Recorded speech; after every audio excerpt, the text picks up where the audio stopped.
Hello and welcome to season 3, episode 20 of the D Hoop University podcast. This is your boy Darrell Harris, also known as D Hoopster, here today to do something that has been brewing for a couple of months, and the pot is steaming, it's whistling. It's time to swap this puppy out and possibly put another one on the kettle.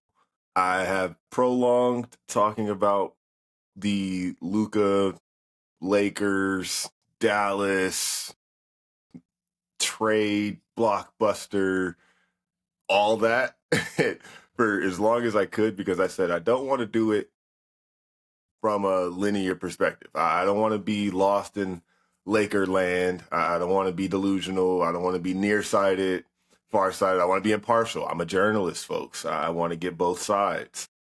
I said I've got people in Dallas who are, close to the situation, and I want to do it with one of them.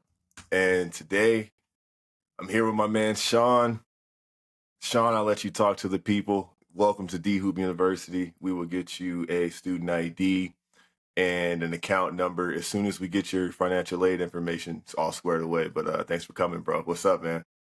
Dude, what's up, man? Thank you so much for having me, Darrell. As a little context, he's been trying to get me on for a while, and he hit me up right after the trade, and I was like, I don't want to talk about basketball ever again in my life. I was like, there's no chance you're getting me on there.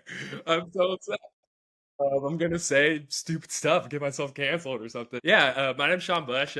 I've been my little credentials, I guess, is I've been just a diehard Mavs fan since my earliest memory is probably like '03, which was like the Dirk, Van Exel, Finley, Nash days. I think I was about like 6 or 7, but I just have like a really faint memory of that playoff run. I love Van Exel's little like headband, like that sticks with you as a 6 and 7-year-old. I thought that was so cool. But yeah, I mean, it's been a very interesting few months over here in Dallas. And I would say I've got a pretty good kind of pulse on the fan base and how people are going through it and how people kind of process the information in the time that was just insane, like the craziest trade that we've ever seen in this league. So yeah, excited to jump into it, man. Yep, I'm happy to do it as well. And let's just stay there because I found out about the trade. We're in New Orleans. It's my girlfriend's birthday, literally. And it's either midnight going into her birthday or we had just got back from dinner, one of the two. And I'm trying to watch the Royal Rumble. I'm such a good boyfriend, man. I said, don't worry, babe. We can watch the Royal Rumble after dinner. I won't get spoiled. The whole nine. Don't worry. Distract me, yeah. I'm a team player. And we get back, and I'm maybe 40 seconds into it or something, and I get a text from Shiv, who you probably heard on this pod, and another text from somebody. My either way, Shams pops up on my phone in the next 15 seconds, and it's this Laker trade, and we're about to. I just TV's queued up, and I jump up like she thinks something is wrong, like she thinks I've lost a loved one, or like there's breaking news, and I'm like, there is. This is not real right now. I immediately text my dad. I'm like, Dad, did you see this? I know he didn't. He's also, it was late at night, and so we were in the same time zone, coincidentally. But how did I want to do the timeline sort of where we've gone from there to now quickly, just to sort of cover the gaps. Yeah. But how did that initially land? I was nuts. Our old buddy Hashir Costello called me instantly. And he was actually kind of reassuring me. He's like, "Are you seeing this? What's happening?" I was like, I don't know, man. I'm like freaking out, and I'm like checking all these different sources. I'm like checking other, I saw the Shams tweet and I was like, Stein said anything? Has, like, did he get hacked? And Hashir's kind of reassuring me. He's like, dude, this isn't real. Like, he definitely got hacked. And I Man, was like, I don't know, man. Like, this tweet was 3 minutes ago. Like, if Shams got hacked, he'd be on that thing. Like, that would be down, like, quick, We'd just be seeing screenshots. And sure enough, yeah, like the other reporters kind of came through and started corroborating it. And then the full package came out. And boy, was that a disaster. And then on top of that, my older brother Connor, who's equally just a diehard Mavs fan, I was watching his puppy because I knew he was at a concert with his wife, and I had about like a two. what talk about a buzzkill? I know I had like 2 minutes of like, do I call him and ruin his night, or do I let him just like figure it out on his own? And then I was like, I kind of came to the decision. This is like a loved one dying. It's like I need to tell him. Like he's got to know. So I Oh called him. man, I can't no hear you. joke. I'm at a concert, and he excused himself to the bathroom, and I had to like repeat myself like 5 times. I'm like screaming on the phone. I'm like, we traded Luka. He's like, what? And they ended up leaving. I felt bad for his wife. I think they left. They ended up leaving. Like he stayed for a little bit, but he couldn't. He was just having a terrible time. He's on his phone the rest of the time. I'm shelling myself. After 30 minutes, and they came back. Oh man, I'm sure Meredith, his wife, just wanted to pick up the dog, but then it turns into like a 45-minute conversation between the two of us. Like, how can this happen? But yeah, it was brutal. And then yeah, we can move on to the timeline quickly after that. But yeah, there was just a few. yeah. Well, so we'll sort of the Lakers showed life from a defensive sample size, right in like a few games before we traded AD. AD does the Sean sit down, says I'd like another big man.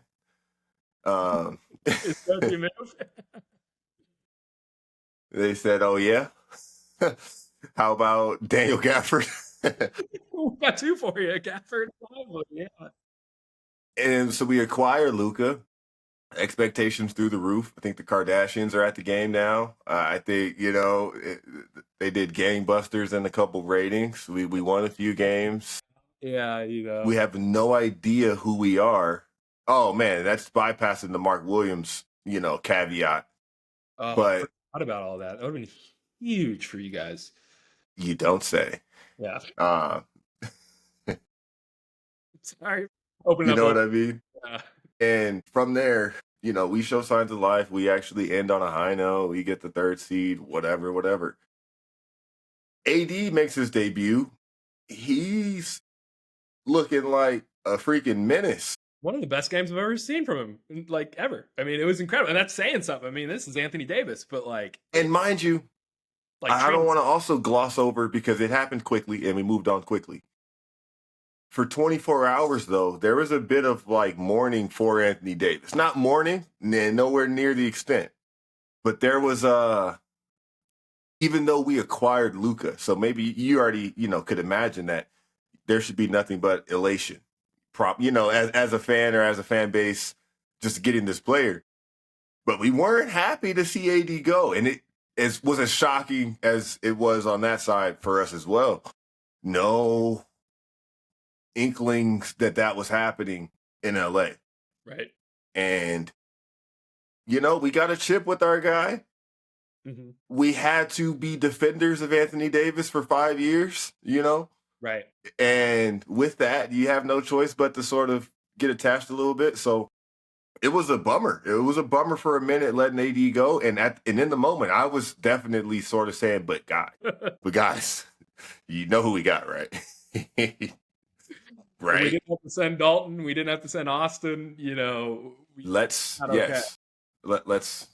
gather ourselves. It's going to be okay.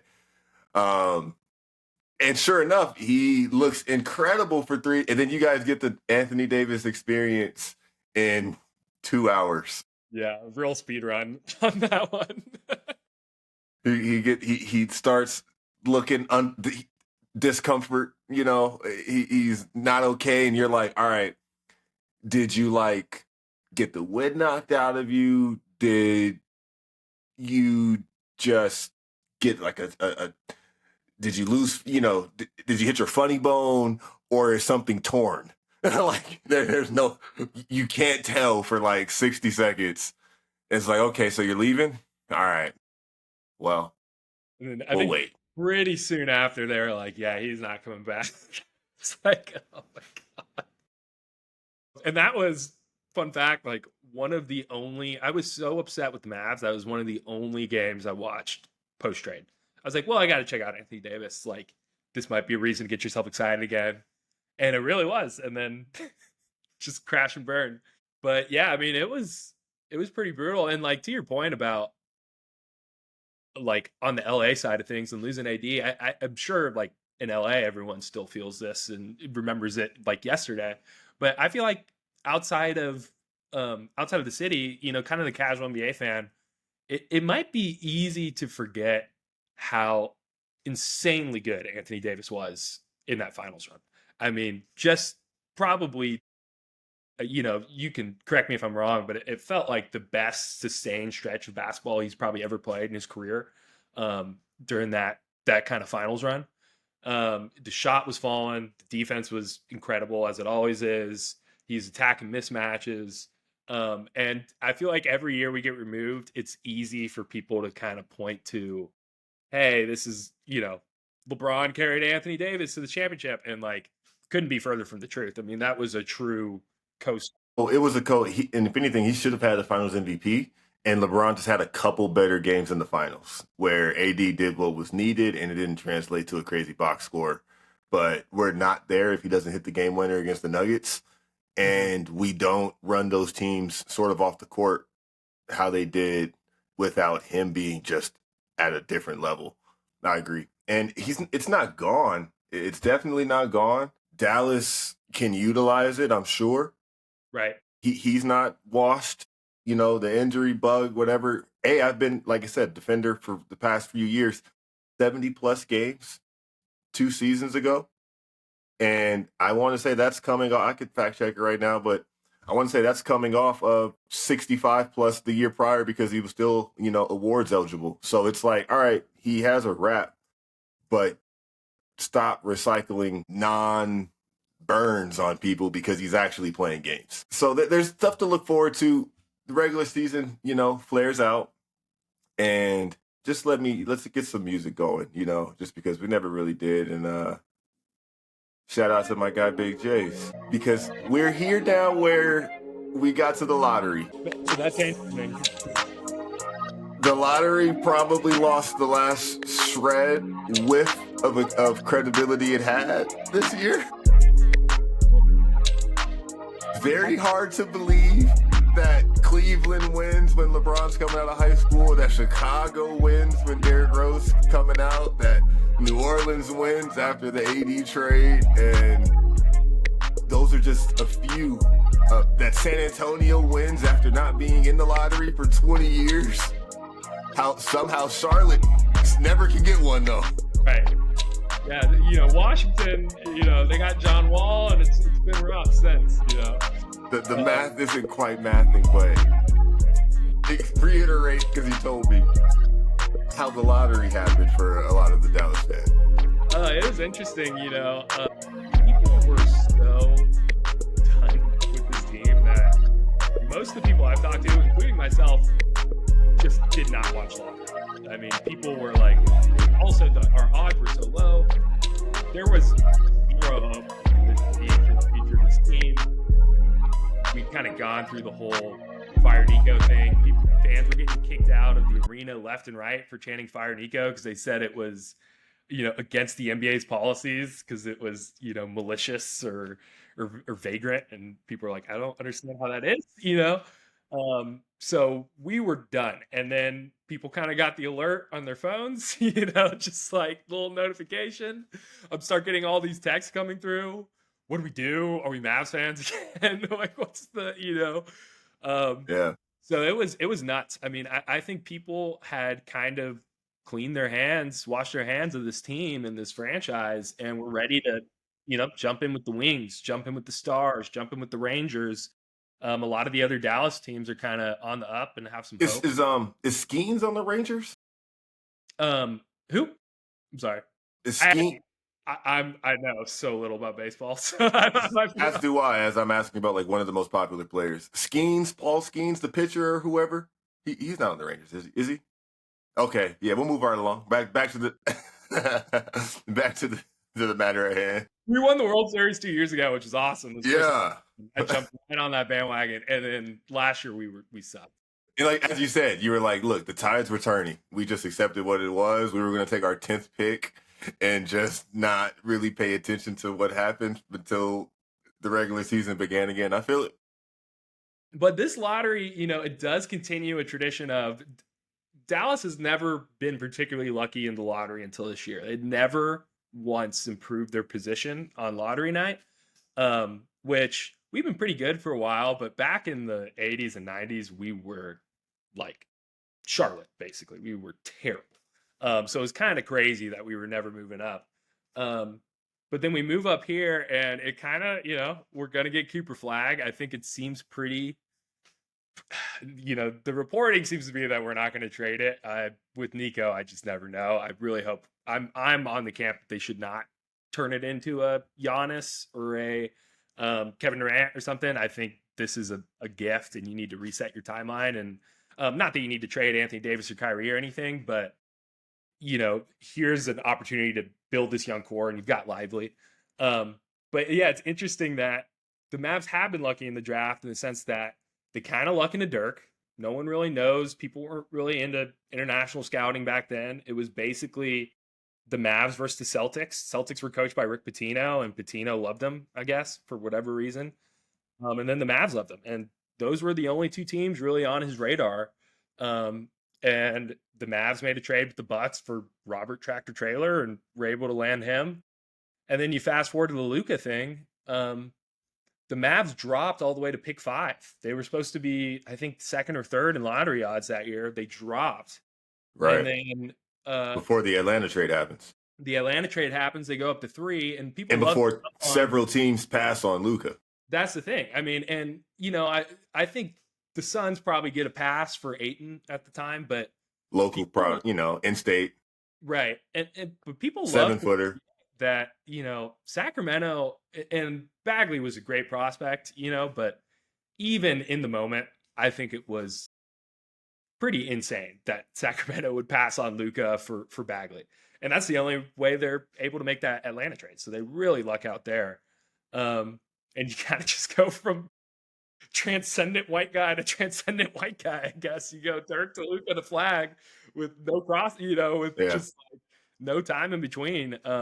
So we really have been kind of lucky from that extent that we're just gonna kind of luck our way into 3 superstars. And I mean, yeah, and you were even fortunate last season when there may or may not have been some aggressive tanking in the final 10 games.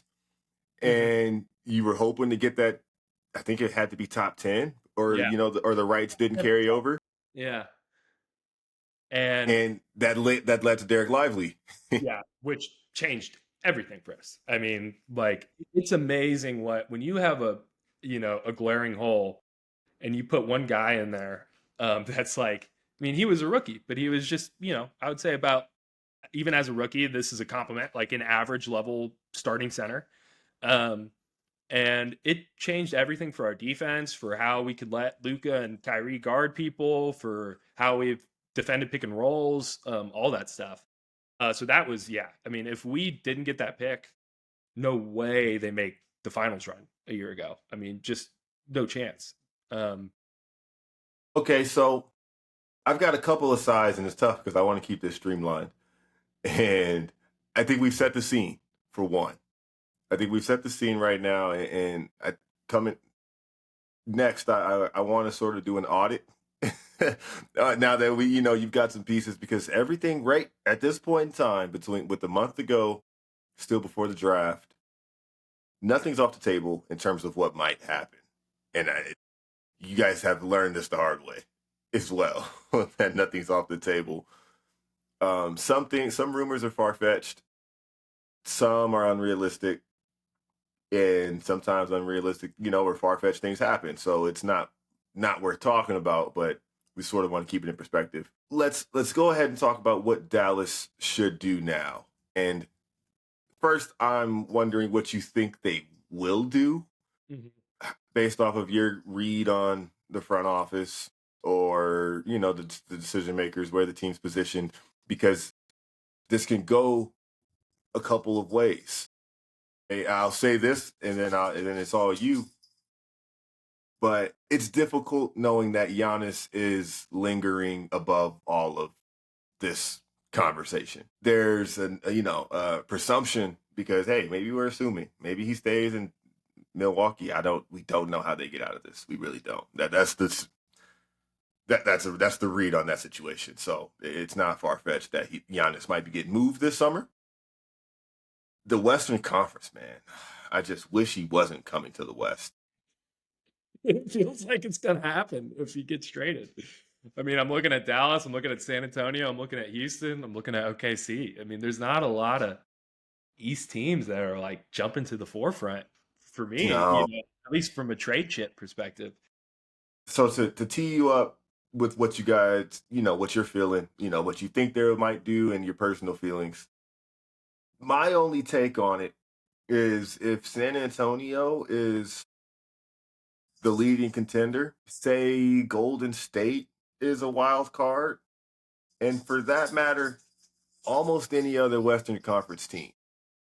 If you're the Mavericks and these other teams that are either lottery bound or have a lot of assets, like the Houston Rockets, if they're in position to make a play for Giannis, would you be okay with him coming possibly in state and saying, "Well, yeah, we got Cooper Flag though"? And I'm not trying to water it down. This is a straightforward question, because the only way those lower picks or other trade packages can be outbidded is if you guys threw the first out there. And instead of it's for me, it's just a little hard for me to sit there and be in that organization, saying, like, being confident in what we're doing, Yeah. knowing that Giannis is 4 hours down the road, and step A of getting back to, relevance, and not thinking 5 years down the line, has to deal with teams that we sort of let assemble on our watch. Right. It's a tough spot to be in. Here is so I'll start with I think they will take Flag. I after that we won the lottery, I was convinced that they were gonna trade it. Just because Nico has been so outward facing about, hey, we've got a 2 or 3 year window. We want to win now. We're doing this around Anthony Davis and Kyrie. And to me, I was like, oh, he just got his, I guess literally his lottery ticket to, get the third piece that whoever he wants, whether it's Durant or Giannis. We Uh, also didn't mention the Kyrie injury, which is yeah, interesting. And I think is he still opt-out status this season? Or like he has the option? he has the option, I think, which I would assume he's going to opt out regardless. My expectation will be he opts out and resigns for like a 3 year deal or something. I'm getting that. I was nervous after the Luka trade he might leave, but I do think he's good friends with Anthony Davis, and I do think getting the first pick, whether that's Flag or turn into something else, is probably enough for him to feel comfortable staying. And he And really, Dallas embraced him, it's in yeah, my opinion. Dallas embraced him, and he's really embraced Dallas like in a big Yeah. way. Um, Which, yeah, that works for a guy like Kyrie. Just wanted us to mention that. I'm also not very much worried about his recovery. I think yeah, that neither am just give I. him the time. This isn't a rush it situation, and the urgency really isn't all the way up on that. It's like Kyrie's in our back pocket, sort of. So, yeah, we didn't mention that. I just kind of wanted that out there. Well, and that's actually kind of a great seg. So that was going to be part of my reasoning for why I think they will take Flag is um, if you're already Kyrie's probably going to miss more than half of next season. And then you look at the point guard situation outside of Kyrie now that they traded Luka. You've got Dante Exum, you've got Jaden Hardy, who's not a point guard, but he's probably not even a good shooting guard. But Courting out of high school, shout out. And then you've got and I didn't mean to be. I love No, Jaden. no, no, no. You're chilling, bro. It's real. We've talked about Jaden a few times on here. And then Brandon Williams, who you kind of showed a little Yo, yeah, thing in the year last yeah. year. But, he's an undrafted, guy that they're still trying to figure out what he is. So I'm looking at next year, and I know that they're probably going to make some trades, and it'll probably be around Gafford or PJ Washington or both. Because now you have Anthony Davis and potentially Flag or Giannis. Either way, it's going to be kind of like, Max Christie, he doesn't have the most defined position, but I think that he's a piece that you guys will enjoy. I really like Max Christie, but yeah, from a like initiating offense standpoint, I Right. just feel not really his game, I'm with you. But yeah, so I'm looking at next year, and it's like, well, you're probably not winning a title next year, and when you're balancing that with all the trades you made to build this roster around Luka originally, they've got nothing from a pick perspective going forward. Everything swaps or gone out the door. So Right, yeah, there's the Porzingis deal and the Kai, yeah. right, all that stuff, and then you've got the Washington deal, the Gafford deal. Everything had like a pick attached to it, and then on top of that, you're built around Anthony Davis and Kyrie, who are both older and injury prone. So it's a bit of a ticking time bomb in a sense where I think the team is really talented, but if you have 2 straight years of Kyrie and or AD getting hurt, then you've probably already missed your contender window with those two. I mean, they're still going to be very good players, but they're probably not a 1 and 2, on a championship team at age 35 and 36 or whatever they'll be. At 34, maybe. I'm Yeah, trying it's to. different conversation. So I think Flag is kind of this godsend of, okay, he's good enough to where you can compete right now. You can plug him in right away. Not that he's going to be your go-to guy, but he can. But yes, there is a wait and see. He could surpass expectations, and holy effing crap. Like, the But conversation's different. no one thought Luka was going to be. Everyone thought he was going to be really good, but I don't think anyone thought he was going to. No. Year 2, Luka shocked look, everybody. yeah, I mean, he's first team All NBA as a second-year player. It's crazy. But yeah, so I think Flag gives you this ultimate. Plus, you still have Lively, so you've got your kind of base young core of, hey, we got these two awesome front court guys that we can build an elite defense around going forward. But also, they're both good enough to where, hey, we can compete for conference finals, maybe finals if things break right, kind of thing. The West is a beast, so it's hard to say. But, on the flip side of it, taking the Giannis angle, I do think he would be the guy. I've seen Durant thrown out there. I've seen Booker thrown out there. I don't think, no disrespect for those guys because they're two of the best players in the league. But to me, that's a non-starter for the Flag pick. Giannis, I do think is interesting. I went to college at Marquette in Milwaukee, so Yes, sir. Shout out. a lot of Bucks games. I kind of having just gone through that myself, I almost don't want to do that to all my friends in Milwaukee. But like you said, I mean, it's starting to look. I wouldn't say inevitable, like he's going to get traded for sure this year, but the Bucks have really backed themselves into a corner on that one, and they, eventually, he's probably going to leave. They just, they don't have the guys around him. Let's stay there. The Shams bomb drops. You guys sent the first. Maybe it's a 3-teamer. Maybe the first goes to Milwaukee. Maybe it goes somewhere else. And that other team pours everything that they can to get the first. And you guys just send everything to Milwaukee. So Milwaukee doesn't get Giannis. They give up Giannis and they don't get the first pick. But they get a ton of crap. From somebody. You guys got Giannis. Let's say Anthony Davis is a part of this situation. Let's say he's kept. Let's say you have Giannis and AD, and let's also maybe just consider AD's dealt. Let's say you got Giannis and some more salary cap. Right. I don't think that Milwaukee does this, and this is just a C scenario, third option. I don't think Milwaukee sends Giannis for AD and whatever else you guys could sum up that isn't the first pick. I don't know if that gets it done for Right. Giannis. I don't. I don't think so, but it's also one of We those things where who knows? Because right. I think all their picks are out the door too, and that might be Exactly. where they're like, "Hey, we need to stay good," and Anthony Davis is the best player. Possibly. Yeah, And in an East where they could stay in the playoff hunt, and you never know. And right, we didn't also think that Luka and AD was a straight up trade, essentially before it happened. So right. we don't know how these teams consider what or who's actually offering what.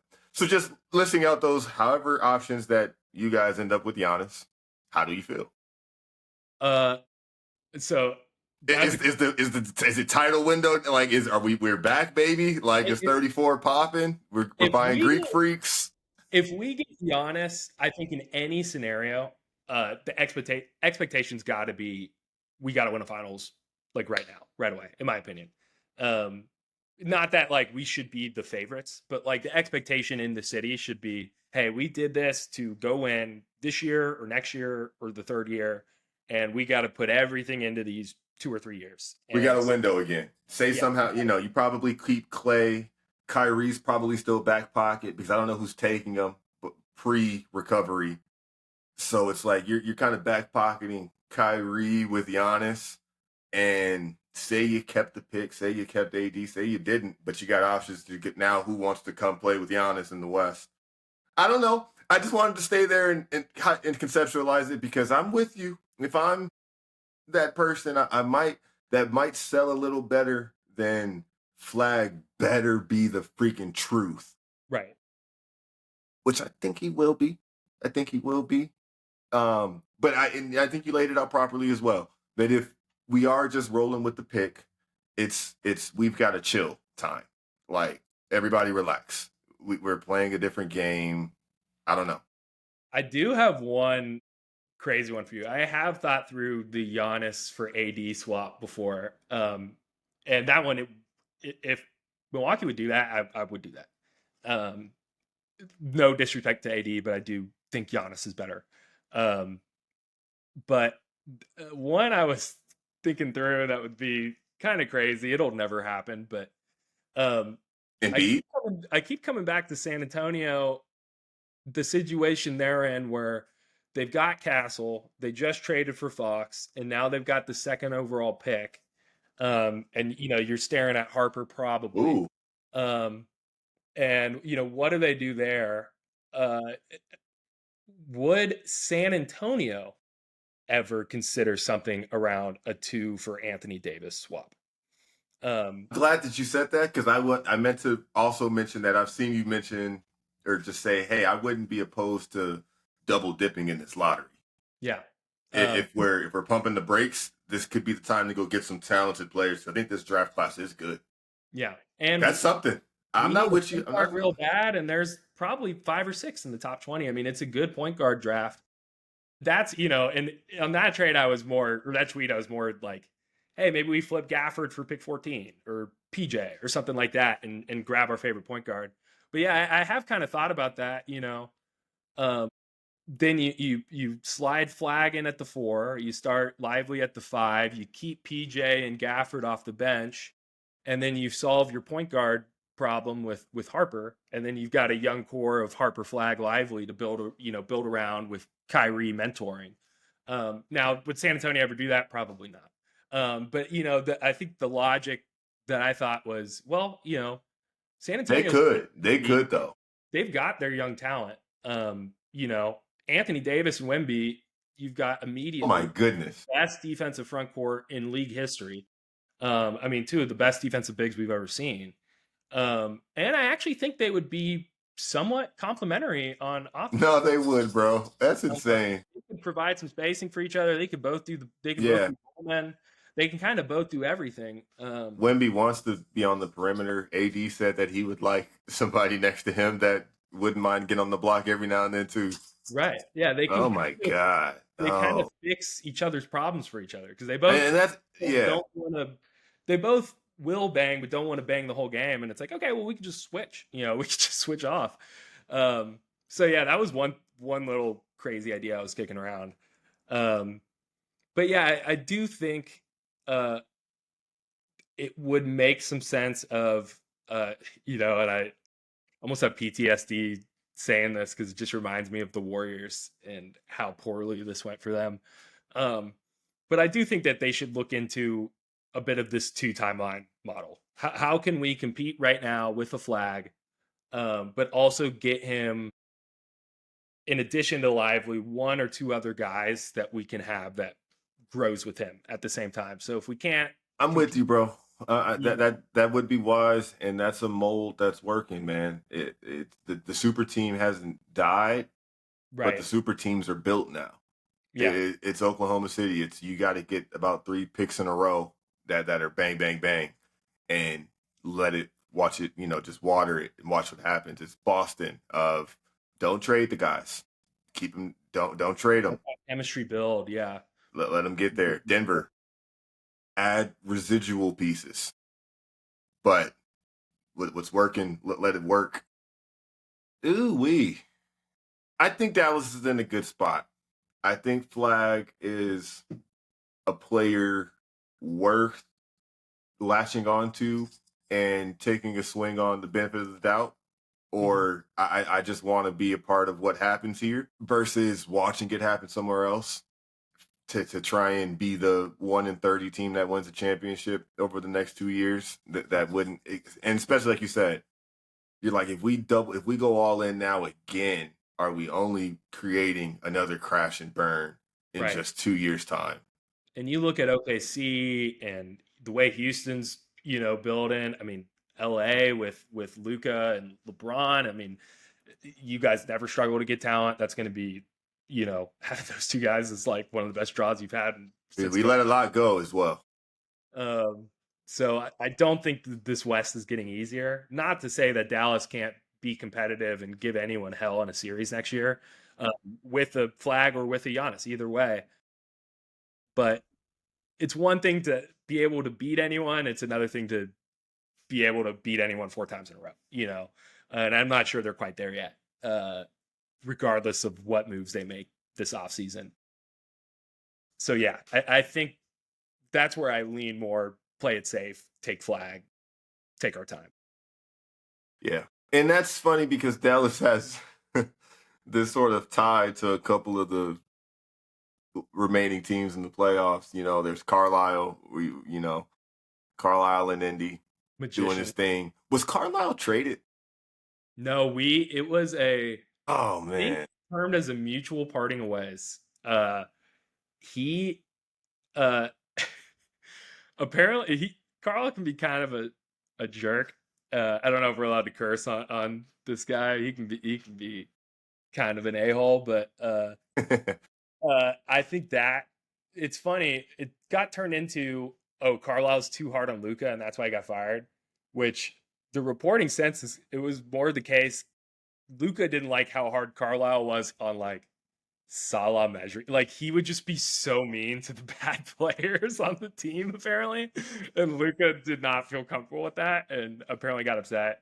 That's And hilarious. and they just split. Yeah, they were like, this isn't gonna work. And it did devastate me. Mavs fans were, for the most part, very excited at the time. They did not like Carlisle. And I think that's just a classic fan base always learns to hate their coach because anytime you lose, you're like, oh, you should have been playing Christian Wood. Like it's so easy as a fan to, you did this wrong and you could have done that. Um, but I was pretty devastated because he's, particularly in the playoffs, he might be about as good of a playoff game planner as we've ever seen from a Yeah. coach. I mean, he'll throw No, up he reads that puppy, man, and that 2012 job. Good lord. incredible. Um, And that's with using some of the right pieces, and that's just knowing what you have. And it's funny that you described him that way because now it makes sense. If his floor is like that, if this is like, no, I don't. If you're trash, I'm going to let you know you're trash. If you're not cutting the mustard, you will know. he's very Based off my coaching, but it makes sense why that team is 12 deep, right. and they're all kind of confident, ready to get out there because that And relationship it's with your why coach. he can mess with their minutes. It's why he can be like, hey, you're not playing this series because we need shooting and you don't really shoot. I feel like a lot of other coaches are like, hey, you're one of our 8 guys, and like we're gonna go through it with you. And that's, has Yeah. its, merits and positives in its own respect. But he's very good about saying like, I mean, the Mavs almost beat the Clippers, and Luka's was that his second or third year, when Porzingis got hurt, and he was starting Boban Marjanovic for like half the series, and it was kind of working. Like it was crazy, Right. like he pulled Brunson, which like Brunson was probably our third or fourth best player at the time. And a lot of people were upset with it, but he was a terrible matchup with the Clippers at the time. Like now you would never do that, but like it actually kind of worked. Like he was too small. He was getting swallowed by Kawhi and Paul George and all those guys. And he was, Yeah, and he wasn't this Brunson yet. There is the Brunson element.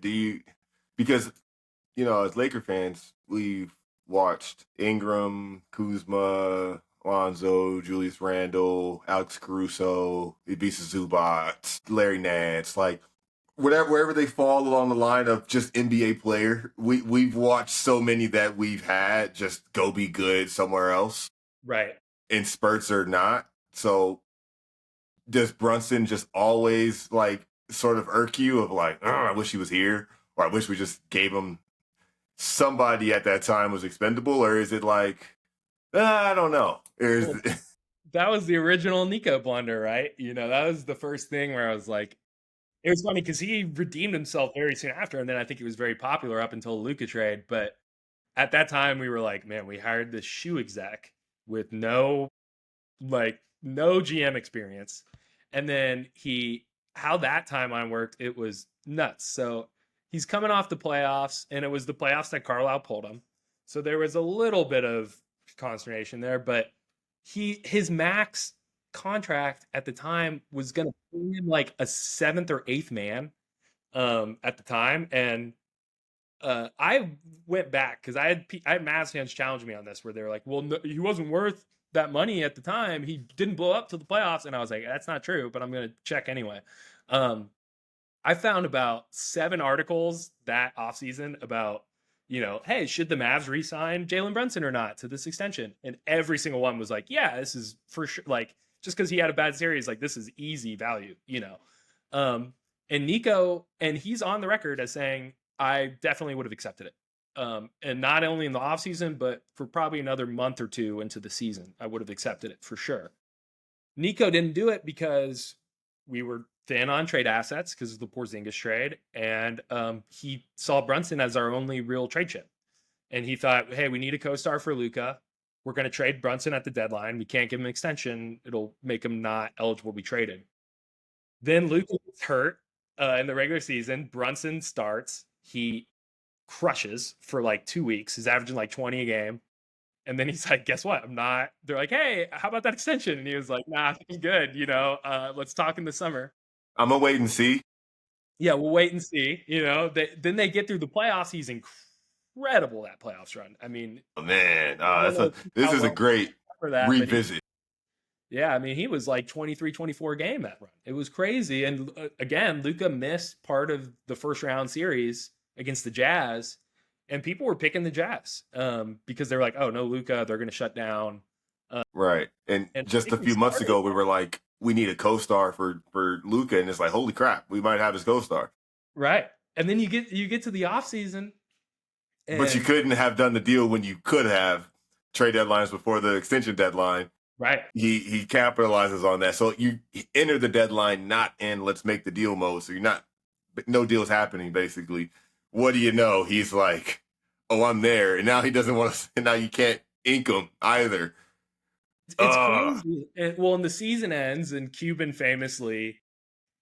is done this throughout his career. He'll just be like, "We're never letting Nash go," and then he'll let Nash go. But he goes, "Hey, they asked him about Brunson. He didn't want to, get a tampering fine, but they're like, "Hey, do you plan on bringing him back?" And he goes, "We can pay him more than anyone." So it's like, okay, top priority. And then they don't set up a meeting with him. Or they had a meeting set up with him, and the Knicks offered him their contract, which they thought was so high that they just didn't come back to the table. They were like, we're good. they thought, and then the assumption was, hey, we can work out a sign and trade because the Knicks don't have the money to make this signing. So we'll get some stuff from them back. And then the Knicks made like 3 trades in a day right before the signing to where they cleared like 20 million cap space and then just signed him outright. So yeah, I mean, that was brutal. I mean, if you were to think, obviously you don't, if you don't let Kyrie walk or you don't let Brunson walk, you don't get Kyrie. So it works out decently well in that respect. But at least, you would still have Brunson, Dorian Finney-Smith, and a first-round pick, in a swap, which, was super cheap for Kyrie at the time. It's kind of insane in hindsight that was the deal. But yeah. Things happen, and I love doing it on the spot, talking and keeping in perspective some things. A player media culture is not my favorite. Mm-hmm. I don't think the discourse is where it should be, and that gets recycled, and now everybody's talking about nonsense. So I like revisiting things that actually happened, context, and how things are progressing, and not forgetting some of the elements that created where we are. And it's funny how Dallas has a hand in, you could say, building some of these teams. And I'm also with you. And maybe their next supervillain move is to make the Spurs unbeatable while putting themselves at the bottom of the conference. Is like, yeah, let's watch y'all. Let's watch them run y'all for a couple years. And in 2027, 28, we're going to be nice. Yeah. We're going to be the Thunder. That And makes I'm some okay with sense. that, honestly. I think I'm fine, even if it's Houston. Like, I don't know. The guy I'd want from Houston's Amen Thompson, and they would. I don't think they would even consider trading him for anything. But also, I never thought the Mavs would consider trading Luka for anything. So who knows? But yeah, same token, I would probably do the same thing with Houston if they want to give me Amen and my pick Right. of Jalen Green or like, then yeah, I'd be comfortable with go win your championship with Anthony Davis, and we'll see you in 4 or 5 Or, years. or crash and burn, and we'll be right here, Right. ready to give you another asset at the deadline. I'm with that. I think that's realistic. And the question that I sort of propped this with is like, are you cool with letting Giannis just go win championships down the road? Possibly. I think I am. Yeah, I possibly. love Giannis, and it's weird the Dallas. When I was a kid, the Texas Triangle, like Houston, Dallas, San Antonio, all those teams were really good at the same time, and there was a real bad blood, especially Mavs, San Antonio.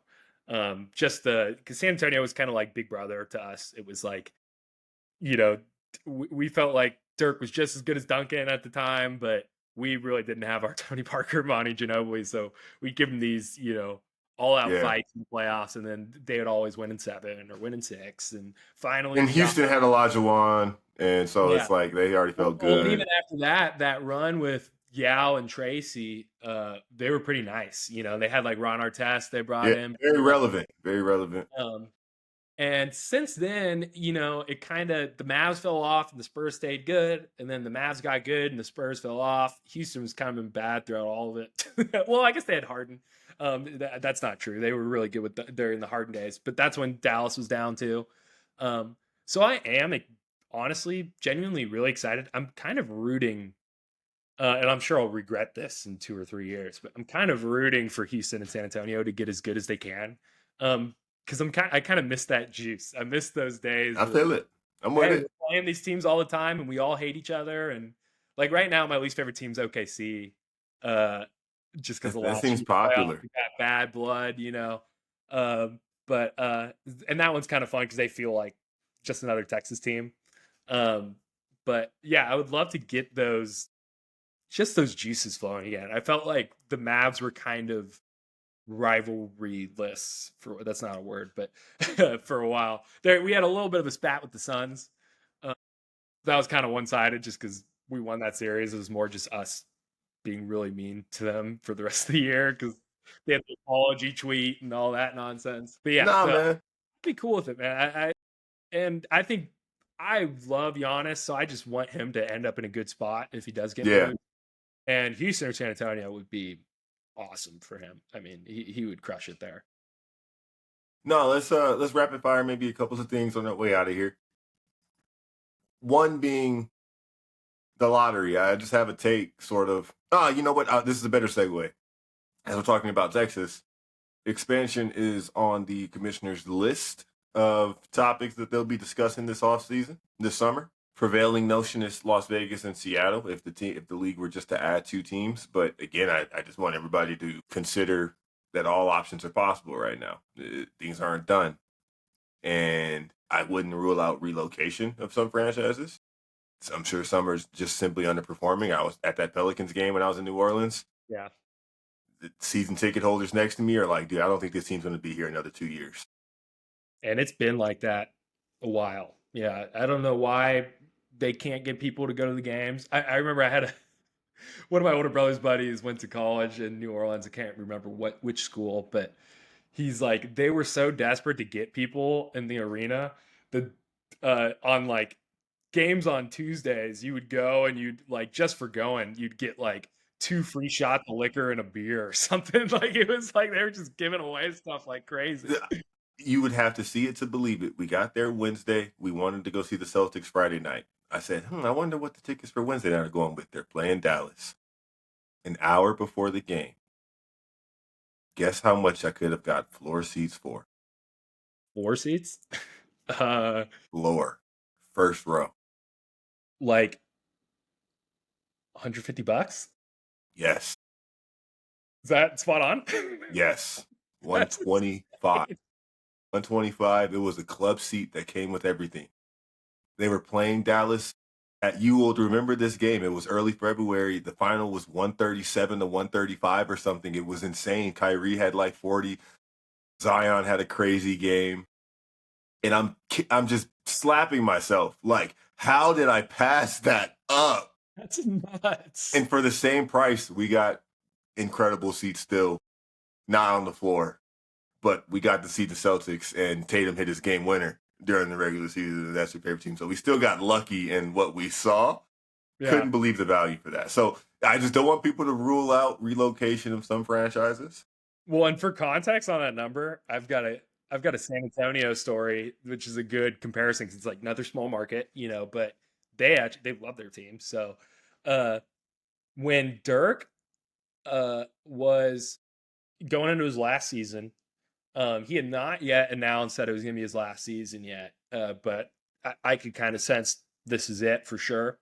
So I'm waiting for the second tickets open up. So I'm like, I'm going to buy tickets to the last Mavs home game immediately, so I can see his last game, and people won't put together like 9 months ago that this is going to be his last game. So maybe I can get him while they're still cheap. Even if it's not, right. We don't know at that point. One, shame on you, NBA, for not seeing this coming. Their last game was in San Antonio, not a home game, which at least they put it in San Antonio. But I was like, come on. Like, you didn't prepare for maybe Dirk retiring. Give their last game a home game. The second it opens up, I checked Mavs. Other people had my idea. Like, I was looking for nice seats, and it was like lower bowl was already like $2,000 or something. It was crazy. It was like everyone knew, I was like, okay, well, that's not going to happen.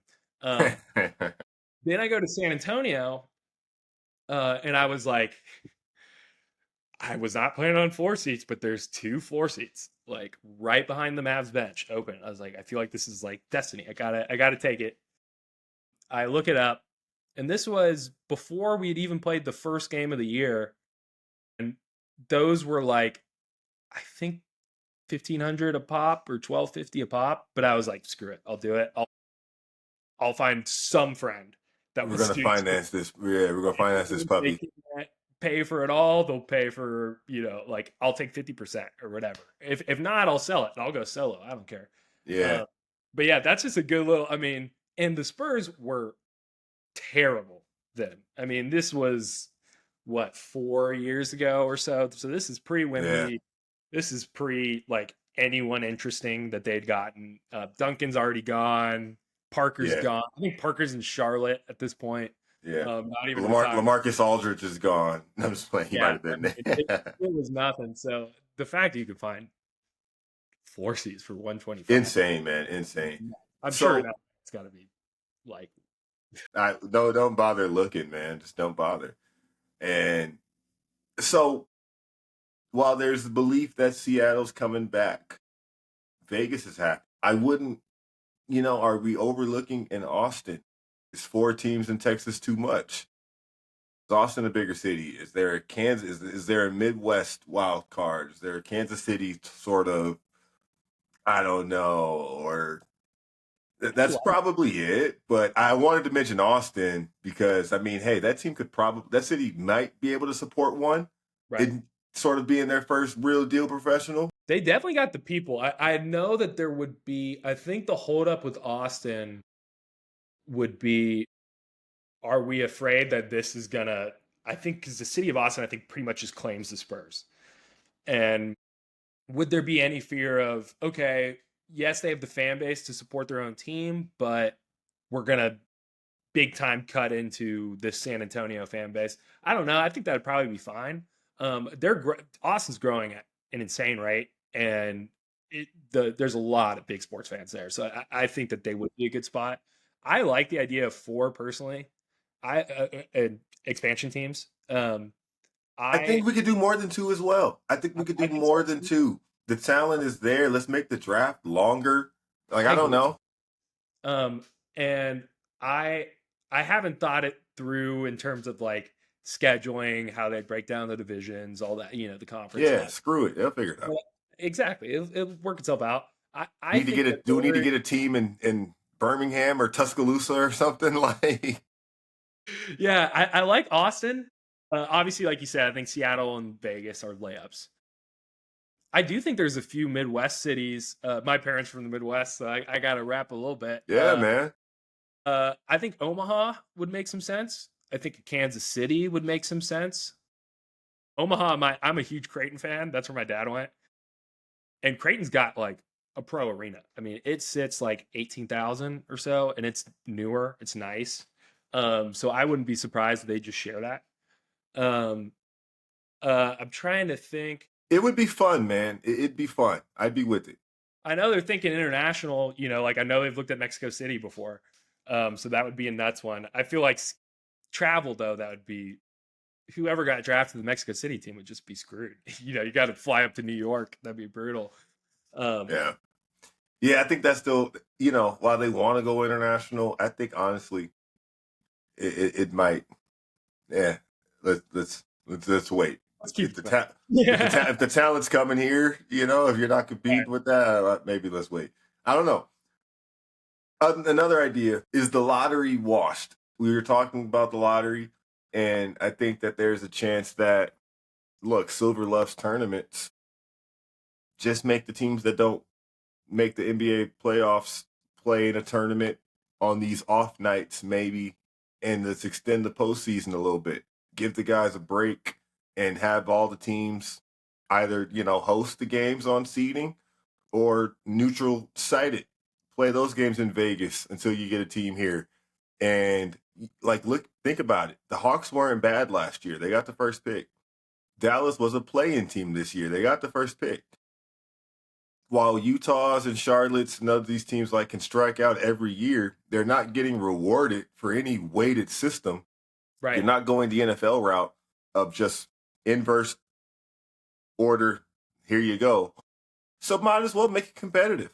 If you suck, if you didn't make the playoffs, and you also can't compete to make your team better, congrats. Here's the 13th pick. Do your research. Right. And to that point, I'm inclined to say I love the lottery right now because I just Right. did the first overall pick. But um, I do. There is aspects of the lottery I like. I do think it's fun, the lottery night, the randomness of it.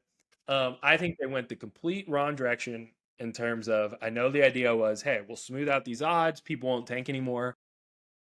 Flash NBA. I was saying at the time. I don't know why people can't understand this.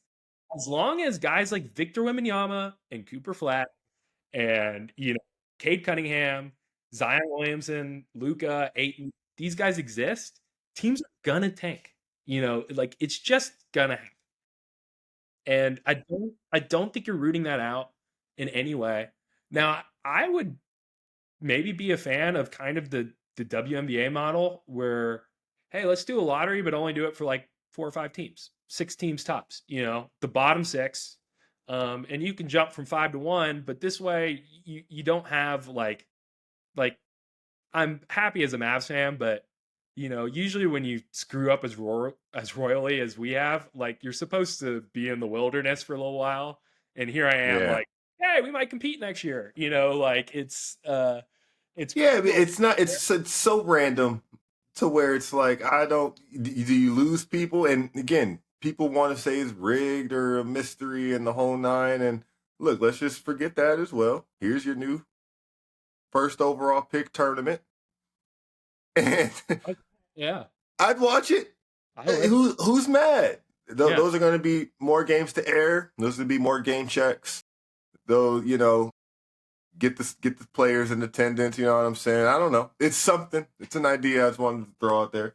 well, it'd be super exciting. I mean, imagine someone oh, Colin Sexton caught fire. Like some guy just goes nuts, and you've got a team Right. making a run. I would watch. I mean, I'd be much more into that than like the in-season tournament, which I'm not even hating on the in-season tournament. I think it's fine, but I'm with it as well. Right. yeah. And it doesn't change much outside of the 4 games that happen here. So it's like or the 4 teams that play here. Why not do this with teams with guys that are on podcasts already? Like Miles Bridges needs something to do right now, man. I think this is my last thing. These series are playing out, man. I've been talking about Indiana this whole postseason, so I'm not late to the game with Indiana. I'm not here to come say, "Oh, is Indiana legit?" They've been legit. They ended the regular season extremely legit. And if you're late to the party, you're late to the party. Same with Oklahoma City. Jury's still out. Y'all, you see what shirt I'm wearing? I will say that it's funny. I got to go on TV last weekend. I was asked my finals prediction on air, and I'm like, "Oh, I'm not chump. I'm not scared. Let's say it." I'm like, Minnesota. No. And then they could proceed to get beaten by like 45 over the first 2 games, and it's like, this the guy you brought on? So thank goodness. Yeah, Right. Thank God they got a win in game 3. I was prepared to get up here and excuse make, and because that's what people would call it. But I was going to say, what I can say is that, I think Anthony Edwards is my new favorite player. And it took me just having to be like, look, I'm going to sort of disregard how good Oklahoma City is and say that, yeah, I think Minnesota's going to get it done. And I'm like, who else do I do that for? Yeah, freaking Lakers. Yeah, LeBron. That's what it sounds like. Okay, well, this is cool. Do I just embrace this? I didn't know how I would handle the post-LeBron era. It's been my whole life. So, well, that's how I felt during the Luka era in Dallas. yeah. I could talk myself into every series by the time the series started. I mean, even that Celtics finals, I remember the whole playoffs. I was like, if we run into the Celtics, like it's just a nightmare matchup for us. It's not going to work, which is exactly what happened. And then by the time we got to the finals, like day before game 1, I was like, probably Mavs in 5. It's like you just talk yourself into. You get a guy like a Luka or an Ant or LeBron. You can talk yourself into anything because they just are unguardable to a degree. You're down 15 in the third, and you're like, all right, look, the run's about to start. Yeah, like, if we could just get it to like 7, like we're good. I'm the big one on that. When we're down like 22 in the first half or something, I'll be like, we get it to 14 by half, we're fine. 15, I'm like, nah, it's over. But yeah, I always pick some arbitrary number. I just sent you a picture, man. I sort of meant to do this at the top. I think it's also great at the bottom. This is hilarious, man. This is a blast from the past. Draft? Yes, sir. What year is this? Oh my, it's for this year, dude. So let me explain it for the listeners. Sean and I, we've talked about Chuck on this pod. We've talked about Michael on this pod. 4 of us, we might have had a 5th, like ancillary member, Somebody else was in the group chat, maybe even. But this is during the pandemic. We're like, yo, guys, we're spread across the country. Let's just make a little affiliate group and just start making content, right? Long live All Things Considered. And this was a great idea at the time. Yeah. So I'm with it. These teams aged pretty well, honestly, for how early. We got to talk about it. It's hilarious. This is the 25 and under draft, and that happens. But when companies do this gimmick, it's always within the realm of the NBA pool. Still, let's rank these guys, or let's do something with these guys that are first 5 years in the league. We said, no, if you are breathing on the earth under the age of 25. You are eligible for this draft. We said this is to make the best team possible. Let me just read this intro really quick. It's a paragraph. The BTC family just finished up a draft of every basketball player on the planet, 25 years old or younger. The goal was to make the best team possible for the 2024-25 season, which is this year. These playoffs are happening. For example, Anthony Edwards, LaMelo Ball, of the 2020 draft class's rookies would have 4 years of experience entering their fifth season. They are concluding their fifth season right now. Yeah, going into Anthony Edwards' rookie year. Oh my God. Every high school, college, and international player was available. The order was Sean, Darrell, Chuck, Michael, Serpentine style. And kudos to, this is funny, man. So let's just run through the rosters really quick of how they ended. I'll let you read your team. All right. My starting five is hilarious because I can't remember the order of these picks either. We guessed the starters. I will say I remember this so vividly. Just a little side. My roommate in college at the time, Sherry, he got Wembanyama, and I was saving Wembanyama to like the last pick because I was pretty convinced that none of you three knew who he was because he was like 14 at the time. When I just found this, I was like, bro, Wembanyama was like 14 and a half. Like, and I was on him early, and I didn't, Ashir and I would always talk hoops, and it was one of those where like I had lectured him about this French 14-year-old kid, and I was like, this didn't set in with him. He's just zoning out, I was like, he's gonna give it 6 years. So I was like, I kind of figured, I was like, oh, I'll save him for my last pick. And who I really need to jump on is Amani Bates, because I know these three guys know who Amani Bates is. He had just won, I think, Gatorade. Yeah, it was like a sophomore. Yeah. So I jumped on Amani Bates thinking I'd have Wemby in my back pocket, and then pulled the rug out from under me. Anyway, my starting five. We had to predict our starting five and our bench, and my bench is much better than starting five in some respects. I did pretty okay though. Cade and Luka were my 1 and 2. Yeah. Amani Bates at the 3, Porzingis at the 4, Jalen Duren at the 5. And then I had 4 bench guys. I got Fox, I got Shai Gilgeous-Alexander. Man, that was lucky. Jaylen Brown and Scotty Barnes. So pretty nasty, honestly. Who at the time, I don't think that either of us penciled in Shai for an MVP. Yeah, no way. No Jalen Duren. That's a later pick for me. Right. Jalen Duren hadn't played a college game yet, I don't believe. And yeah, I think you're fine with that. I think Duren is one of the first 10 centers that I would want in the NBA right now. Yeah. I wish Porzingis was a little healthier, but honestly, fine with that too. He's a champion. Hey. Scotty can play up a little bit if he needs to. You've got a 5-time tough, though. I mean, that's got all NBA-er in Luka. Luka, was that maybe his year 2? Or was that sophomore year Luka maybe? I think I had the first overall pick and I took Luka. Off the bat, none of us took Giannis. Wow. I guess that's right. Did we have like an upper age limit at all? I don't think so, right? I remember us debating 24-5 at the time, because I took like Ingram, who might have been like pushing it or something like that, or like that made a couple of these guys borderline. But right, I went through and I said, wait a second, how did we miss that? The guy that won like the next 3 MVPs. Yeah, I mean that's insane. None of us took Embiid either. None of us took Joel Embiid. By that point, it's not. I don't think he had won an MVP yet, but he was all-star. It was, there was, but it shows that we were, all right, so let's keep it going. My team, Ja Morant, Donovan Mitchell. I took Brandon Ingram, Karl Anthony Towns. I took DeAndre Ayton, who might have been coming out that season, or it was a rookie maybe. Off the bench, I had LaMelo Ball, Tyler Hero, Jonathan Kuminga, who I think was maybe in that draft class, and Mo Bamba, which I caught heat for right away. But I'm like, look, man, I'm going to want some vets come 24, 25. Yeah, Like, rim protector. I thought he was, going to be a 5-year starter by this time.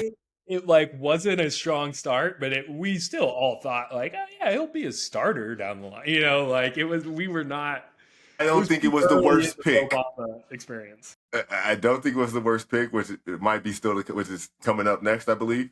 But I mean, hey, honestly, Amani Bates might be I might have made the worst pick. It was defensible in the moment, but that might be the worst. Who knew? Who knew though?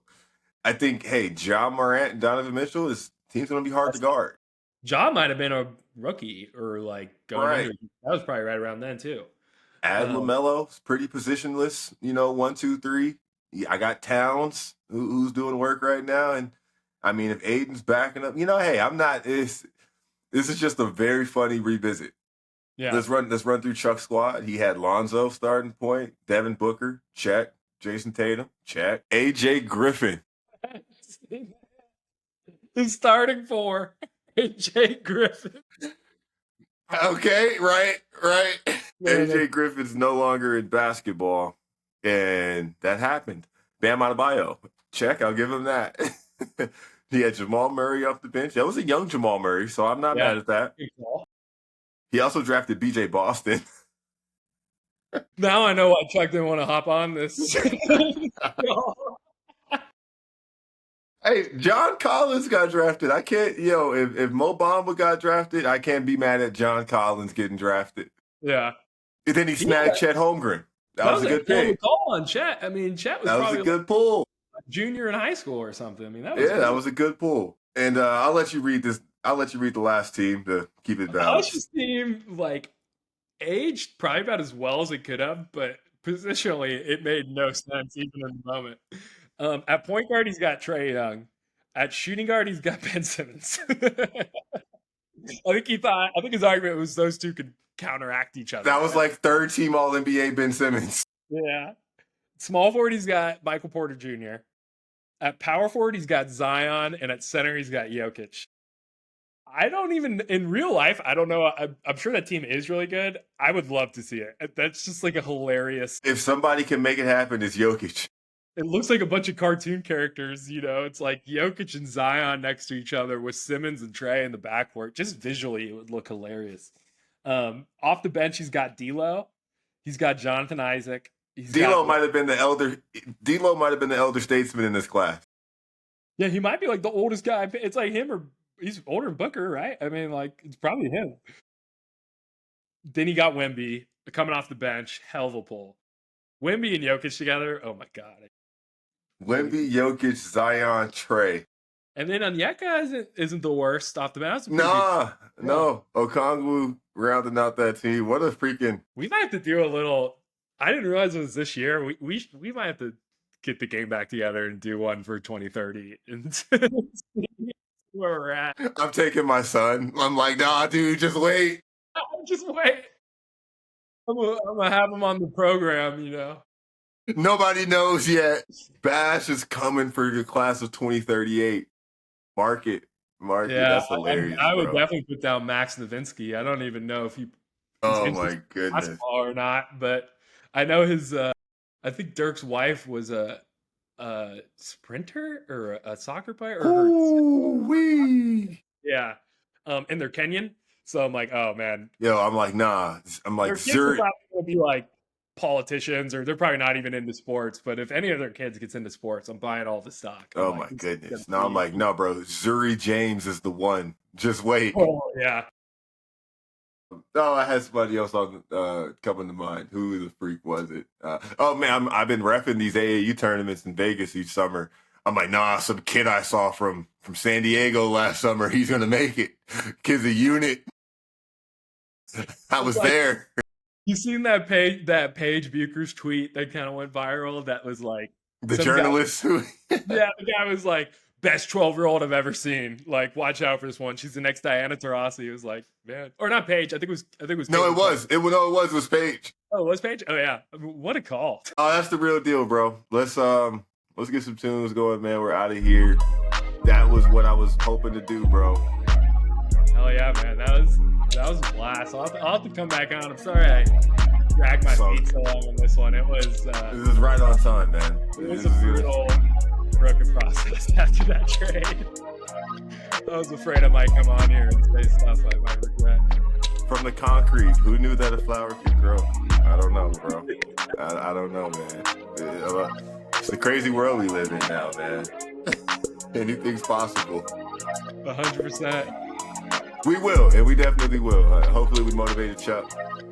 Hopefully we spurred some wildfire, random wild speculation that the internet can do with it as they please. But that was the truth, bro. Sean, man, thanks for coming. Y'all go give them a follow. Let them know where they can find you. So on Twitter, I'm Sean Bush, CANUSH3. Kind of not really like, I wouldn't say covering hoops as much anymore, but I do tweet a lot of basketball thoughts and movies and TV show kind of stuff. So if you're interested, give me a follow. There we go. And y'all know where to find us, man. Like, follow, subscribe. Don't be a stranger. Do your homework. Show up to class. Participate. Come bring your ideas. You know, they're appreciated. This is a safe space. Pass or fail. Sean, thanks, bro. Y'all tap in. Till next time. Thanks, man. It was a blast. Bingo.